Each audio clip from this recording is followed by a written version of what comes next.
So this morning I woke up to a short think piece that appeared in my personal Facebook feeds, and I read it, and the link is in the low bar. The piece asked if Beyonce was indulging in cultural appropriation of Indian culture, or more specifically Hinduism, since she was dressed in a very decorative sari and sported a bindi. Beyonce was featured in Coldplay's music video to their new single, Hymn for the Weekend. Now, this question of cultural appropriation comes up as a bit of a stickier subject because Beyonce is a woman of color, an African-American woman. We all know that historically, Black people have pointed out instances of cultural appropriation. Weighing in as an African-American myself, I do think that Beyonce is indulging in cultural appropriation because she is not Hindu. She is not of that culture or religion. Now, if she converted, I would say, okay. But then again, I would ask, why not a Bollywood singer and dancer who also is Indian to do that part in the video? See, many people of color and their white allies have taken to social media to discuss this issue of late. And the reactions from the new right in social media clap back with nonsense like this. So that leaves me with a question to ask you guys.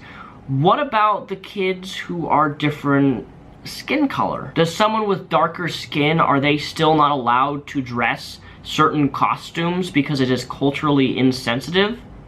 Because somehow reflecting and wearing that costume from a culture that you may like and love, it doesn't matter the color of your skin, are they not allowed to wear that either because they're not from that culture? Yes, Repsion, it is inappropriate when you costume yourself in other people's image, especially during Halloween when you know that a bunch of corporations that make these costumes are really cartoonish stereotypes. The reactionaries' response to this issue is just about them covering up their own justification of their racism and wanting to continue to embrace it. But enough of this fuckboy and anyone who thinks like him, because they don't get to steer the narrative of what is cultural appropriation and what is not. Let us allow human decency and common sense dictate what is appropriate. Let's start with what cultural appropriation isn't, while at the same time sharing other people's cultures and show appreciation of it. We know jazz greats like Dizzy Gillespie and John Coltrane have incorporated certain sounds coming from North Africa into their music. They have done this without taking some creative credit, as if they made the music of that region while saying, hey, I made this music. See, that's what was done to blues and early rock and roll by some white artists. Note that I said some.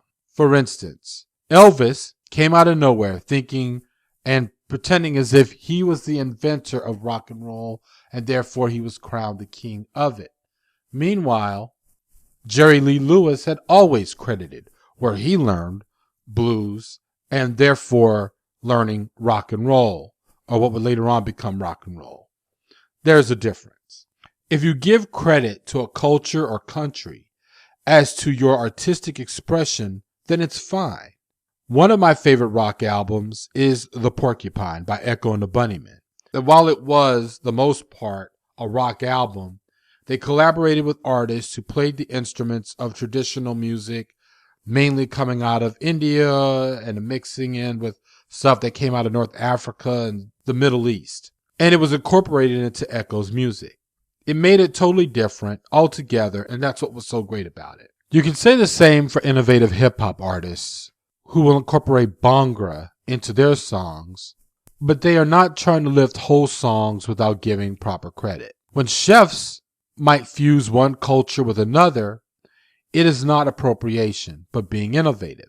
And while we are on the subject, being non-Chinese and going to your local Chinatown to eat the food there is not appropriation. Nor is going there to shop for groceries because you want to make your own stir fry is also not appropriation. Yeah, I actually saw another one of social media's new right One of the social injustice intermediaries actually tried to propose that liking another culture's food while being not of that culture is what we progressives were trying to say is cultural appropriation. Now, what is cultural appropriation? When you grow dreadlocks and you are not Rastafarian. Yes, this even goes to African Americans. While you might be black and you can grow dreads, unless you have embraced or converted to Rastafarianism, you are appropriating a look and a hairstyle, nothing more. White dreads. Do you know what Nyabingi is? No? Then you are an appropriator. When you wear the traditional Chinese jackets and you are not practicing kung fu and you are not a martial artist, you are wearing it to be cool or because it's Halloween. That's appropriation, and that is a problem. Now, if you are dressed exactly the way Bruce Lee wore his from Enter the Dragon, then okay. And if it was a Halloween outfit, I might be okay with that.